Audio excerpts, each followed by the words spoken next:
Welcome back to the Marketing Perspective. I'm James Danella, and I am so excited about today because I get to speak with my friend and colleague, Eric Carlsen of Scene Lab Productions. We've known each other for quite some time. We've done a lot of work together, and today we're talking about all things video. Probably one of my favorite topics because if you don't know, I started my career in television and in film and came up the ranks in that world first before I crossed over and sold out to the agency side. There's so many uses today for video as opposed to back in the day where, you make a commercial and you may use it for that specific reason, or you would make an infomercial or an educational video for a very large company. They had their specific lanes. But shooting video today, you can cross-use that video in so many different ways. And that's one of the things we're going to talk about. So many of my colleagues through the years feared what the internet would do to the advertising industry back in the day. And then again, they feared what would happen when digital advertising came along. But through it all, you know what was constant? Video. It always had a place. It always will have a place. If anything, it's just going to be even stronger as we go forward. And who knows what's coming next, right? So there's not a marketing strategy today that I would not include video to some capacity. I don't care if you're B2B, B2C, mom, pop, a big corporate. Video is a key part of what you do. And my short answer, why? Because Google owns YouTube. Just saying.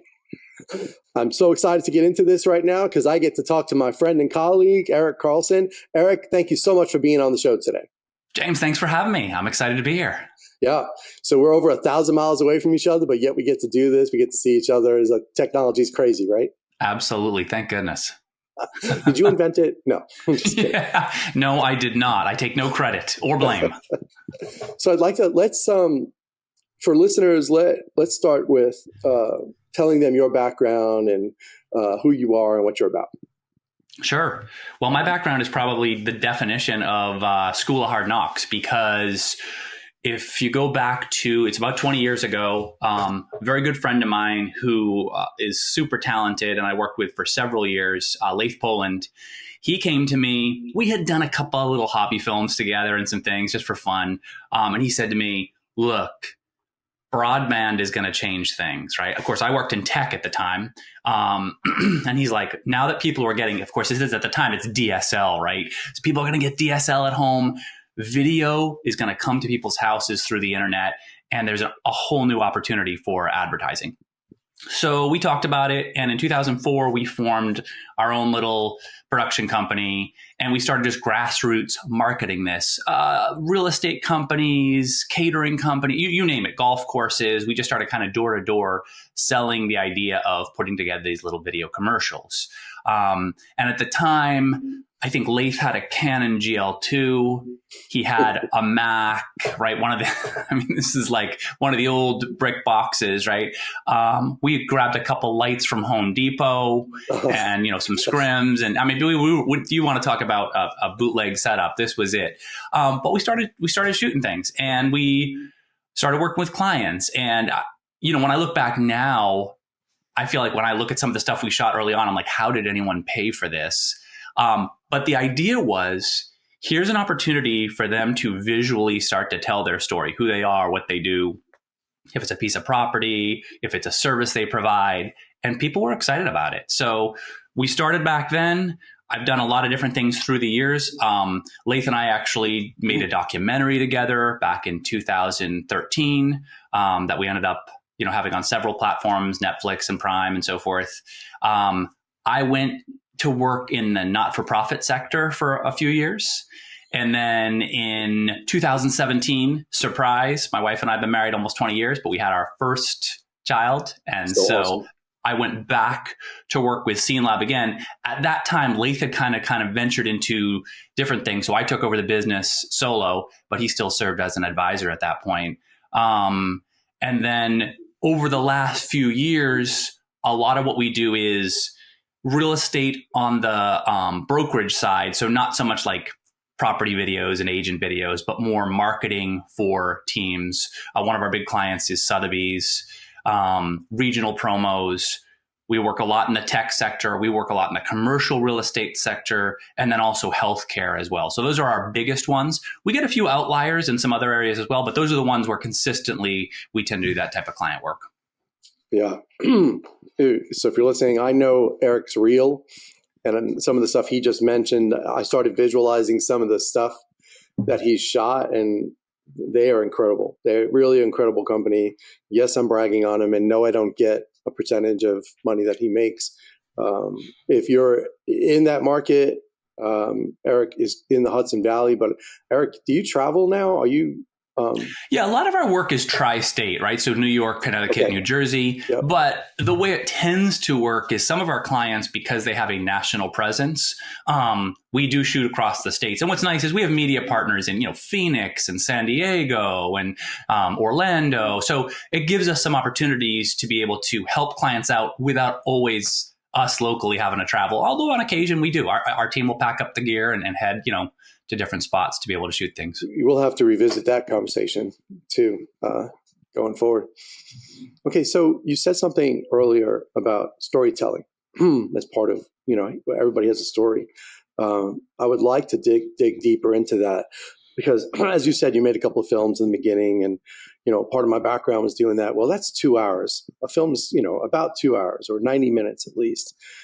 I think it's kind of easy to tell a story in that amount of time. Heck, it's even easier to tell an influencer story in 2 or 3 minutes, but try to tell a story in 30 seconds in a commercial. And people say, oh, it's just a commercial. It's just advertising. It is a lot harder than you think to have a complete story. Can you speak into that? Because it's something you're very good at. Man, I'll tell you, it goes back to, I think it was Mark Twain who wrote, right? And I'm going to misquote this to some degree. So let's just put single quotes on it. I apologize. I would have written a shorter letter, but I didn't have the time, right? So his point was what? It's hard to be concise. Yeah, it's very difficult.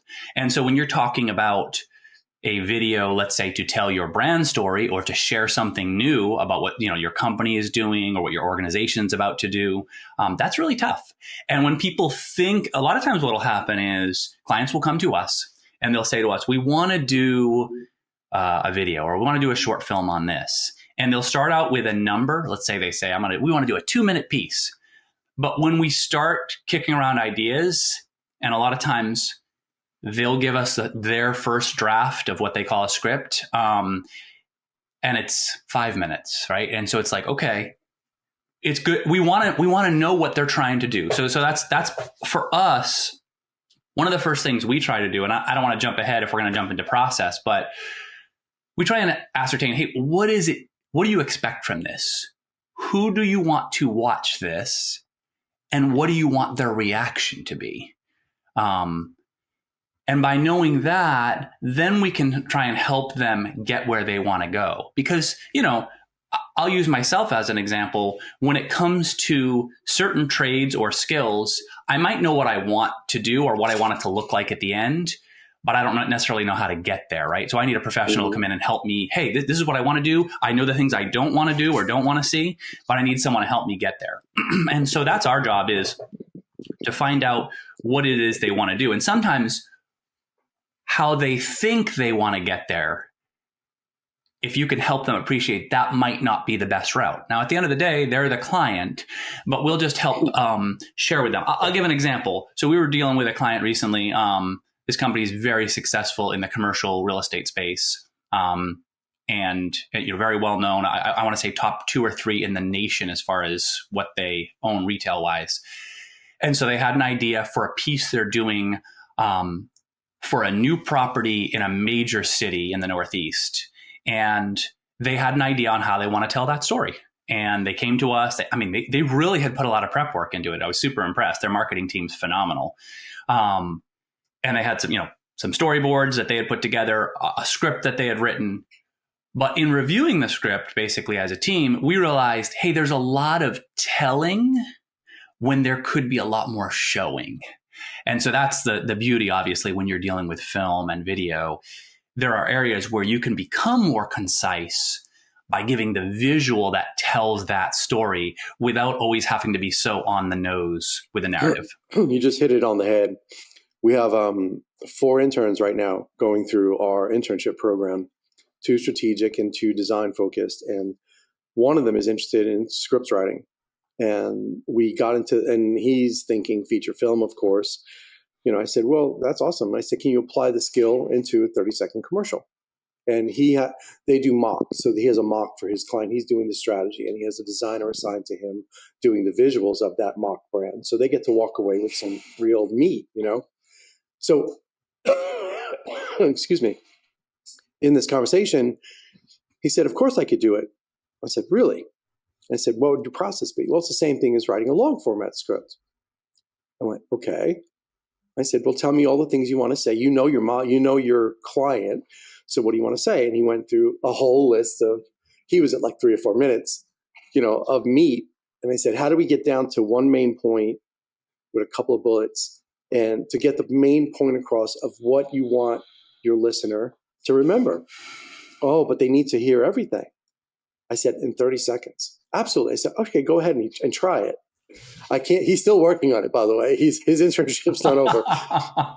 And then I threw him a bigger curveball and said, by the way, it's really only 25 seconds, not 30, because we need to be able to have the brand come up, and There's got to be something that we wave a flag on, right? Yeah, or a jingle, if a jingle's involved.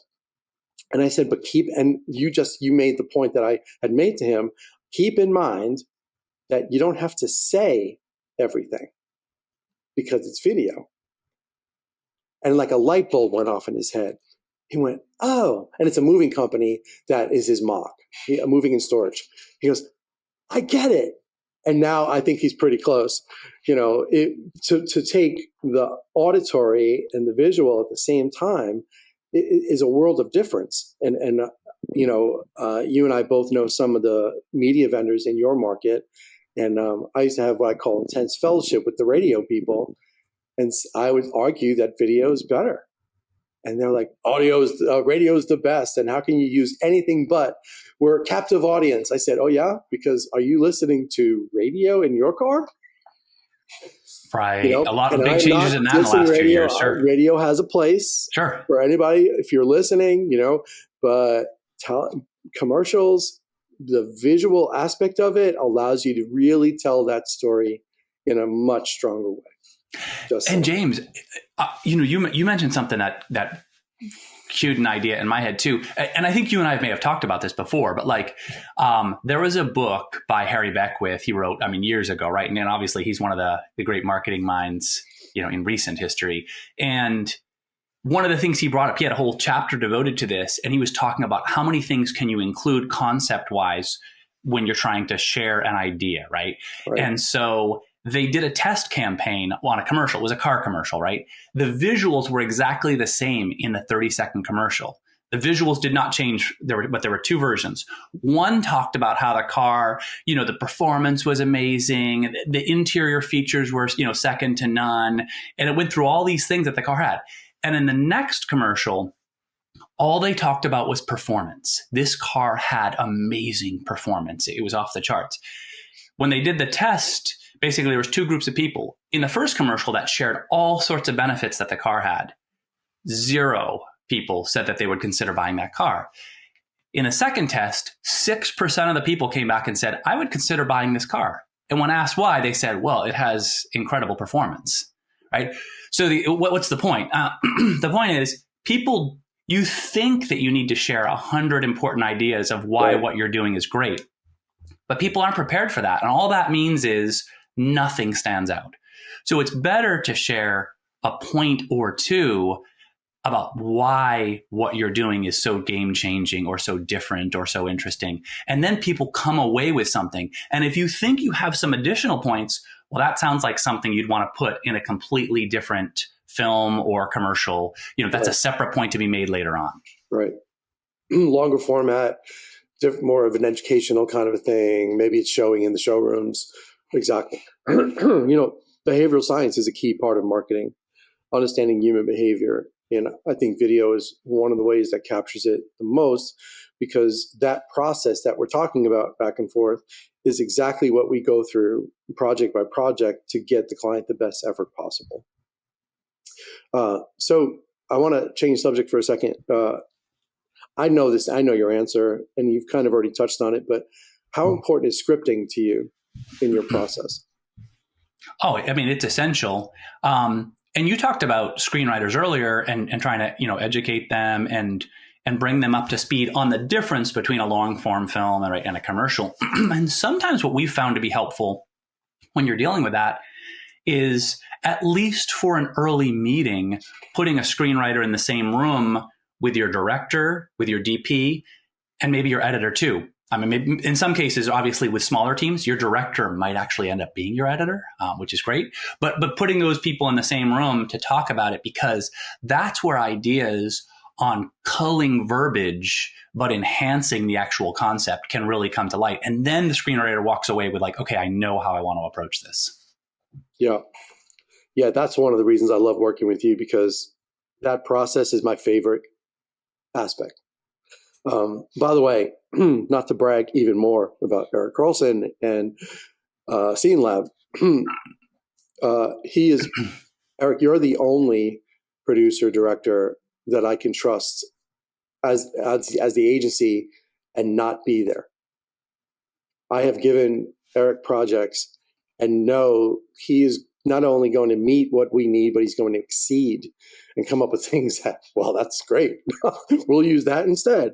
They're just that good. I'm gushing a little bit, but we really, heck, I want more work in his tri-state area so that I could just keep working with him. So if you're listening and you're in the tri-state, please hire our agency so that we can give Eric a lot more work. We appreciate the trust and the recommendation. Yeah, it's earned without a doubt. And I don't say it lightly, having been in the industry for so many years and went all the way from PA to executive producer and director in my career. You're the real deal. So thank you, James. I appreciate that. Enough love. Let's talk about all the ways that video can actually be used today, because it's so much different. All right, so I'm a few years older than you. I've been in the industry before the internet. Yep, back in my day. So it used to be everything was shot on film. Everything was very intentional, only used for one specific purpose. So let's talk about the way video is used today and the many uses that it has. Yeah, absolutely. I think that piece to the puzzle, when clients start to realize that, I mean, and I don't want to act like nobody understands that. I think a lot of people are understanding that now, but we call it, repurposing, right? There's a lot of ways you can refer to it. We call it repurposing. So you come in and you say, okay, we're going to create this short film or this brand story, and here's what our objective is. And what tends to happen right along the way, and this is where there can be really good compromise and actually value add to the client. So they say, we'll go back to the piece about not including too much in one piece, too many points, right? They want to include 7 main points. And it's like, hey, can we pare this thing down to 2 or 3 at most, right? Even if it's a 1-minute film or a 90-second film. And then they say, well, we got to tell this and we got to tell that. But now what you can do is create the opportunities to capture that additional narrative, whether it's an on-screen interview, whether it's some additional B-roll that you're going to shoot to demonstrate those points. And then depending on what it is they want to share, those could be things. So for example, maybe their main piece, their 90-second piece, they're planning on it sitting on their website. Maybe they plan on it sitting one of several professional platforms. Maybe it's sitting on LinkedIn, or maybe it's sitting somewhere else that's related to their industry. Maybe they're going to play it at an event. But then we capture those additional things and we say, this would be great if you put it on one of several social media platforms. And sometimes we'll even, while filming, film certain portions of what they want, not for the main piece, but we'll film it, let's say, vertical video. Right. And we'll say, hey, we're going to put this one piece together for your audience that we think will reside on TikTok, or we're going to put this together and this is going to be an Instagram story. Now they're finding new ways to take the same content or pieces of the same content and kind of distribute it out there to different audiences who are going to, take that content in the way they choose to. Because, as we know, not every age group or professional group is on the same social media platform. Mm-hmm. Which makes it very difficult for people to be effective marketers. So other ways that we will also use video, just so you know. So obviously for television, we also use it for OTT, over the top, which is streaming video. Any places that you stream to watch anything, there's commercials there as well. There's long formats, educational videos. Eric said website content, social content. That same footage can be repurposed in different ways as long as you plan ahead and you script for it and understand the shots that you need to walk away with on your shoot, whether it's a couple of days or a week of shooting. It depends on your needs. We also, and this is one of my secret sauces, we will transcribe all the video. So we've already written the content, but we transcribe everything so that we can repurpose it and use it. So for example, if Eric is on a job and he is interviewing and doing like a live piece with somebody, and it's a Q&A kind of a thing, but he's just prompting some good content from the other person, that content is invaluable because it's not just that industry content, it's content from that specific brand company. Right. And unique content is probably the most valuable thing you have when you're marketing your business. And video plays a very key part of it today. Would you agree with that, Eric? Or Oh, absolutely. Yeah. And usually within an organization, right, there are some key personalities that people either within their industry or clients that they're touching really want to hear from. So when you have that person on camera, that's a tremendous opportunity to end up redistributing some of that. Right. I mean, video is content. You know, depends on how you use it. I think websites that don't have video, I don't know why they exist today. I think video is such an important part of it because of the way it searches. It's got to be built correctly, and I don't want to go off on this tangent too much, but if you're listening, understand that when you put a video up on YouTube, for example, I like YouTube better than Vimeo purely because Google owns YouTube. Google owns YouTube. So I say it, I think I've said it on multiple shows, like understand that and then you'll get it. So if you put it on YouTube, on the back end, you have to put all the content. When we do it, we actually transcribe the entire video and put all of the content behind it. I want all those keywords and phrases searching, not just a sentence or two that one of my interns or a content person is typing up and say, oh, just put this there. It makes it extremely searchable. Why is that important? Because it'll drive traffic to your site. If you don't understand why driving traffic to your site is important, I really don't want you to listen to the show anymore. I'm kidding. This is why they need you, James. Yeah, well, everybody does. They just don't know it, right? Right. We both look at it like, why would they do it any other way? Like we have seen some bad marketing, and I have seen videos that I can't. I just can't. Well, and I think that's part of that's a piece of the puzzle as well, right? So I'll go back to, let's say, for example, I'm going to have someone come in here and they're going to build a deck for me, or they're going to, put on a gazebo or do whatever. If I've chosen to hire a professional, it could be that I don't have the time to do it. That's possible. But it's also possible that I don't have the skill to do certain things. So when you hire somebody that you actually trust, right? Not just somebody you found, but somebody you trust, where you're like, I have a good feeling about this person because conceptually they're mirroring back to me what I think I'm looking for, right? They get it. Then you got to trust that person, right? And not second guess everything they're trying to do. And so we say that not because we try to have a big creative ego when we go into clients, but we're asking a lot of questions. We're listening to what they're saying. We're talking to the team. We're doing research on who it is they're trying to reach. And then when we come back with ideas and say, hey, I know you said you wanted to have, an on-screen narrator, or I know you said you wanted to go about it this way, but have you thought about going about it this way? It's not simply to be difficult or to try and come up with our own ideas. We really want to think about, hey, what's going to reach the viewer? What's going to, messaging wise, not just the visuals, but the way they're delivered, what's going to hit their target audience. So hopefully that helps people to appreciate if it's different than what they had put pen to paper on early, that may not be a bad thing. Right. Hey, Eric, for the people, you just mentioned a bunch of different types of people, whether they have the skill set or they don't have the skill set. Let's say, they've got an iPhone, it's new, they shoot 4K. They're going to take the advice today from our conversations and try to do some of this stuff themselves because they're on a tight budget. Talk tech for a second and just kind of help us through what that would look like. Because it really depends on the format. It depends on where they're putting the video. So just speak into that a little bit. Yeah. So, I mean, anytime you're going to record video yourself, whatever you're using, you know, so obviously phones are a big source of people capturing video now. And by the way, there are feature length film directors who have made this their niche, right? Recording on an iPhone and getting it done. The great thing is, and I'm using Apple just as an example. There are other great phones out there that absolutely get the job done. I'm just speaking to what I'm familiar with, right?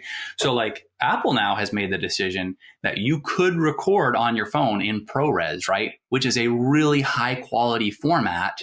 And so what you're going to come out with, that's editable content as opposed to compressed content, right? So if you record on a phone, a lot of times it's in what's called H.264, right? And so it's compressed. It looks good when you first look at it, but when you start to put it up on a bigger screen after editing and then re-exporting and compressing again, sometimes it'll fall apart.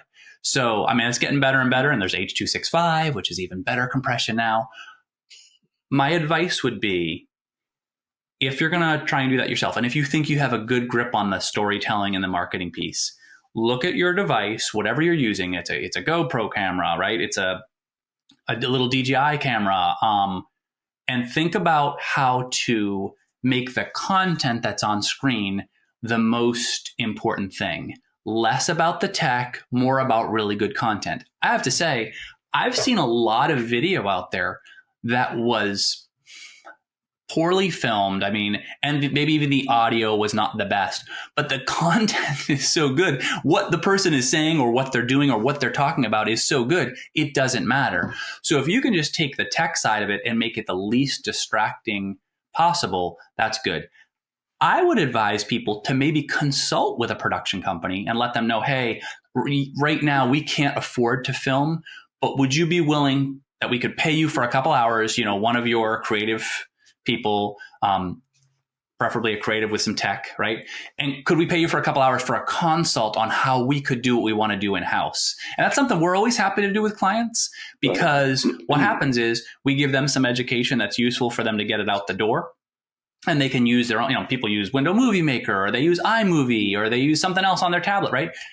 And then at a certain point, if they're using video effectively, they get the return on it. And somewhere along the line, a lot of times clients will come back to us and say, okay, we're ready for something a little more highly produced. Can you help us out? So we're always happy to help kind of get them started down that road. We do the same thing for small companies. We'll come alongside them and just give them advice and give them an initial strategy, save money here, spend money here, try this, do this, and hoping that they become a bigger company and maybe one day we'll sing our praises. But I get what you're saying. I think that's good advice. On the tech side, I didn't hear you talk about, so that footage, if it's raw footage and they're shooting ProRes, it'll come out at 4K or even higher, depending on what they have. I mean, we can go up to 8K now. Obviously, those files are going to be very large. So if their final product is going to be on social media or for internet, is there another way for them, because they may not have professional softwares like we use, to be able to scale it down easily, you know, I'm just going to export it for YouTube kind of a thing. If they're using, I don't know, iMovie or something really simple, is there a way for them in these simple programs to export down to a lower format? Yeah, and they could even shoot on a lower format, but I like to shoot on a higher because it's better to be able to take it down, right? Because you might want it later on. Agreed. So yeah, there are a bunch of ways to take it down. In fact, inside iMovie itself, and I don't say a lot of people, some people may not be aware that iMovie and Final Cut Pro, for example, it's the exact same framework, right? It's the same thing, only Final Cut Pro has more bells and whistles built on top of it, right? So iMovie's great. A lot of when just to date myself here, when young people come to me and say, "Hey, I want to get started, I want to learn," I'm like, use iMovie. It's a great way to get started. Then if you decide to switch to Final Cut Pro, obviously you'll see similarities. But by the way, Premiere or Avid or DaVinci. Resolve, right? All these things. There's a ton of options, and they all have a similar look and feel. And you may like one or the other, but they all can work to get it done. And I think most people who work, whether they're video marketing companies or whether they're cinematographers, will tell you it doesn't, the what you're using doesn't matter. If you would have the skill, you can use any of them and produce a great product. But I agree with you, James. Make that, the footage itself only needs to be really at like HD level at this point. It doesn't need to be 4K, 6K, 8K, right? And that's on the web. HD is about as high as it is right now. I understand there's some streaming services that claim 4K, but honestly, they're doing some flavors to it where it's really pretty compressed as well. Big truth bomb. We won't name them though. You said something a second ago, reminded me of another question. If you're okay, so I've watched you for years as you built your company, and I've watched this company grow and evolve, and cool toys, and better people, better equipment, better process. For the young video companies out there, or the ones that are just, hey, I think that's what I want to do with my life. Even there's high schools that are now teaching it in high school, which is really cool. That it depends on what their path's going to be, and if they go on to college, they at least have a direction of where they're headed. And if they go into our industry, is there any advice you can give if they're starting out and they want to be their own company? Yeah, absolutely. One is, don't be afraid to attach yourself to a company and let them know your goal. Like a good, there are companies that if you tell them, I want to eventually own my own company, or I want to do, be a director, or I want to be a DP or whatever. There are some who are like, oh, no, we only want people who work for us. But there are a lot of good companies out there who are like, hey, we're happy to help bring you along and help teach you, benefit from your skill that you gain, and then maybe even form a good partnership in the future, right? So I'll just say that for Scene Lab, most of the people we work with and who even work for us are media partners, right? I don't have a lot of employees, right, as far as like being an S Corp. A lot of them are media partners, and some of them, right, not all of them, but some of them are people I've trained along the years, and they've gotten to the point where they're running their own companies as well, but they still love coming to do work where the process is all spelled out. It's easy. They're going to do one piece to the puzzle or a couple pieces, and they know exactly what to expect because we work together. And I would say from an even higher level, when you're young, there's a lot of people out there who know more than you. I'm going to say, I'm nearly 50 years old, and there's still a ton of, I'm going to say millions, but there's so many people who know so much more about things, individual things, than I do. So surround yourself with those people. Embrace the fact that you don't know everything. Ask questions. Appreciate other people's strengths. Because along the way, what's happened to me is, when I've done some measure of mentoring and training, as I start to mentor these people, you see areas where they are going to be so much better than you. They have more skill than you, or they have a better eye, or they're better with tech. And so along the way, you start to say, oh, this person is going to excel here. That's not threatening. That's fantastic. And so if you're starting out, surround yourself by people who either are smarter than you, or maybe they're not. Maybe you're a super smart person, but maybe they're more experienced than you. Right. And just embrace that. And if you connect yourself with people who aren't afraid to see you grow, they're not trying to hold you back and keep you in the same spot for the next 5, 10, 15 years. They want you to grow. I think that's a good opportunity. And it's how we have some of the great relationships we have across the industry is, I'm not afraid of that conversation when someone comes in and says, hey, I've loved working with you in this capacity, but I think I want to do this now. And it's like, okay, how can we help you to do that? That's great advice. It reminds me, so quick story.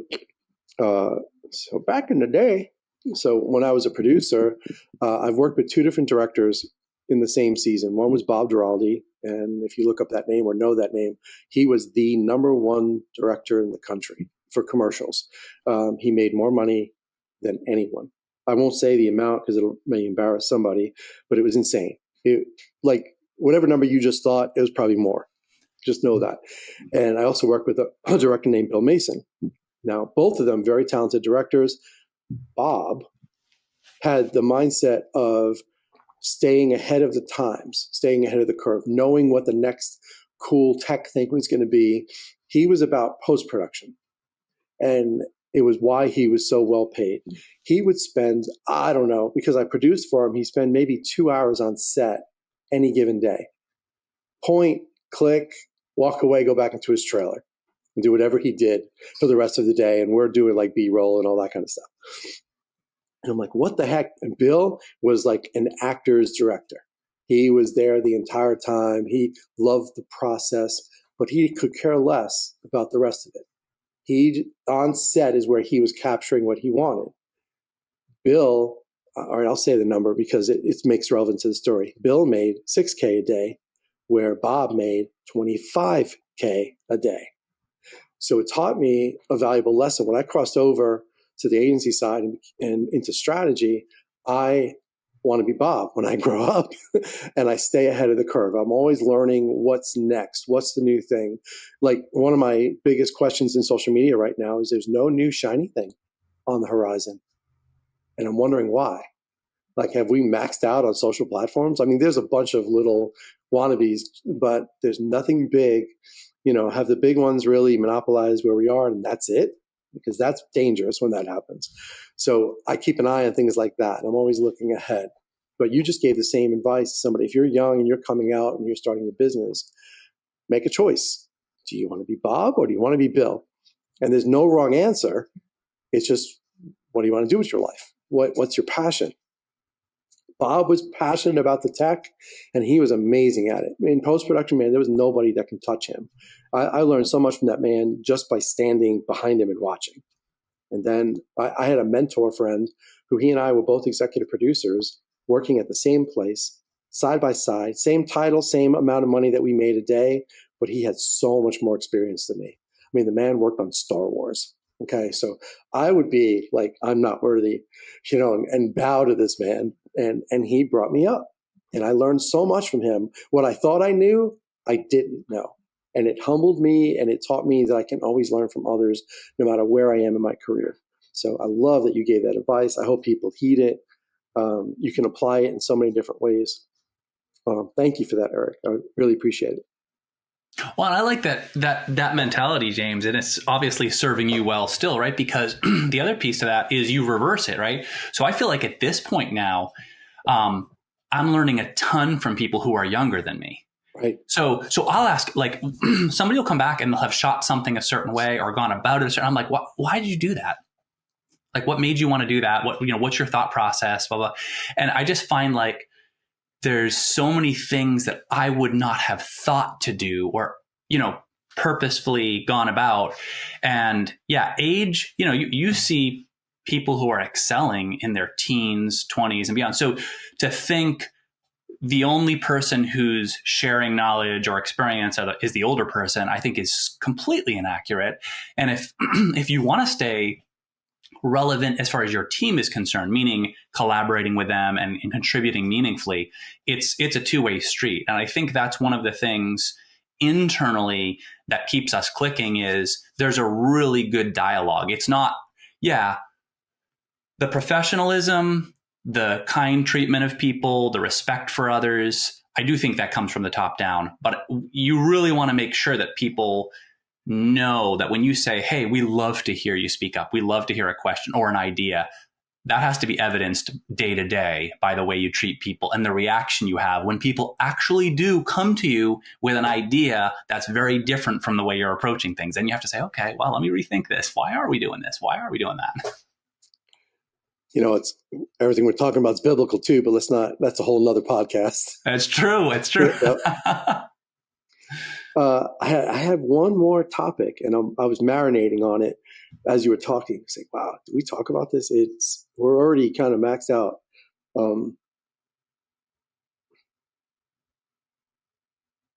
Yeah, I don't think we're going to go there. It'll be a long conversation for both of us. So I'll save that one for another time.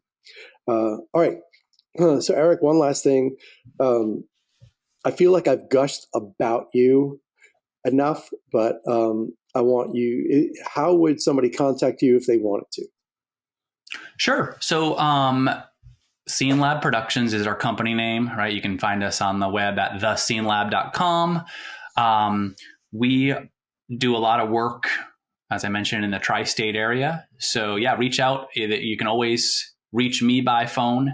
I'll share my contact info if you want to be able to post it on, with the YouTube link or with the actual podcast link.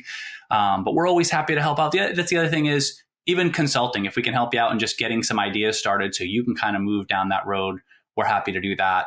And we've found through the years, and James, I know you found this, is the bulk of our day-to-day work comes from repeat clients. So we do have a few people who will come to us for a thing, and then we don't see them for quite a while. But most of the people we work with, it's repeat, right? So they see the benefit in it, and then we tend to have a long-standing relationship. So we look forward to that opportunity. We always are looking for, new relationships and new ways to help people. So yeah, we would welcome a call. Eric, one last question.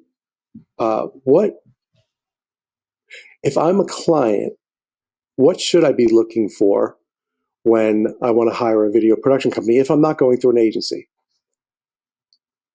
Yeah, that's a tough one, but a good one, right? I think sometimes people look and they'll, we hear a lot of times they'll be like, oh, my nephew has this gear, or oh, this person just graduated from film school and they do this, and people try and refer to gear or a bunch of different things that they quantify as someone who can assist them when they need to tell their brand story or share something about their organization. I think if you're going to evaluate a company to say, do we want to hire them, bring them in, sit down, and see if they ask the right questions and if they listen.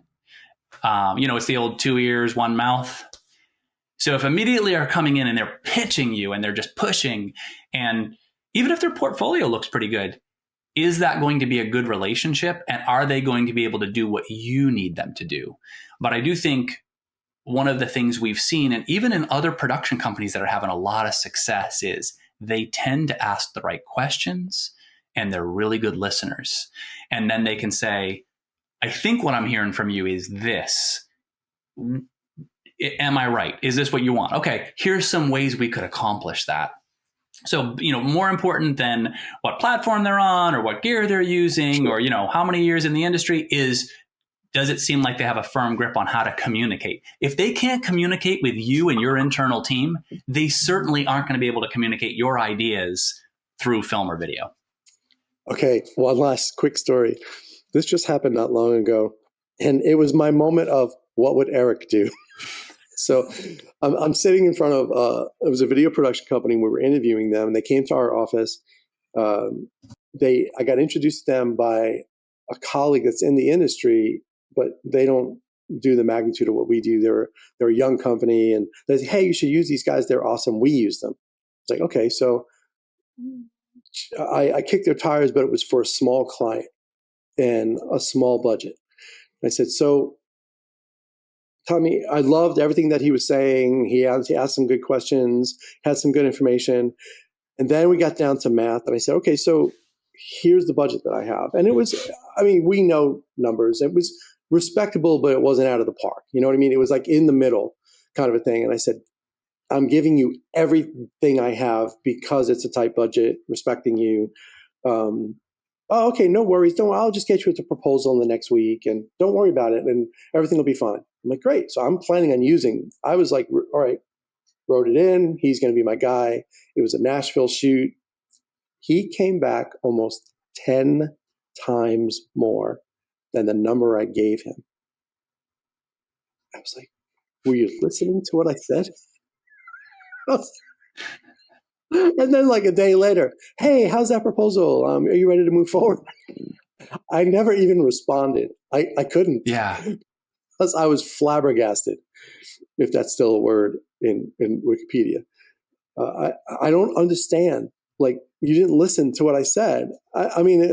I get that that's your math. If that's your math, fine. Why didn't you tell me that day? Because I was ready to book. Yeah, right.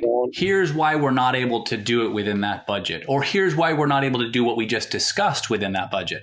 Here's what we could do within that budget, or, whatever it is. But yeah, once again, that comes back to communication, right? And we were talking one person, one camera. It was insane. I was like, so we could say that the market tries to just take and take and take. This market is tough. Nashville is extremely competitive. It's an awesome market. I love it here. Our company loves it here. We're really starting to, make the connections we need to make. But listening to your story, and I know that if they went direct to client and they said that number, some people don't know better. And if I told you the number, you'd be like, holy cow, I'll take that number all day long. It was insane.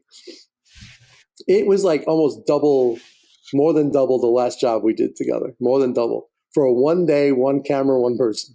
Yeah, it makes you wonder. Hey, listen, great work if you can get it, I guess. If you can get it, exactly. Not with us.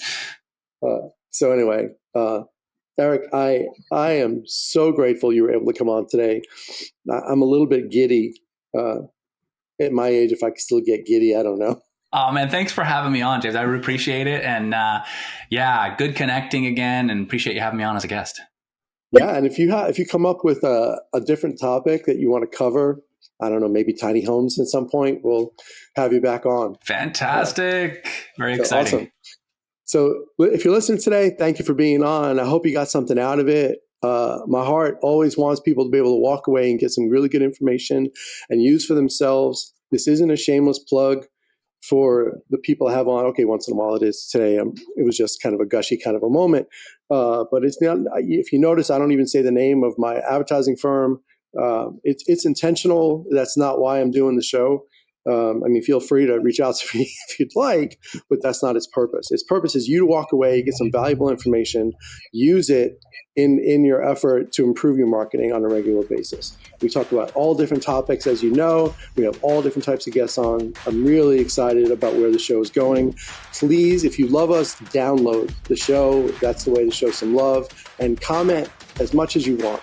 Positive, negative, we're happy to interact with you. If you have any questions, I will personally follow up with you. If you have a marketing struggle, just hit me up. Happy to put you in the right direction. Thank you very much for listening, and we'll see you next time.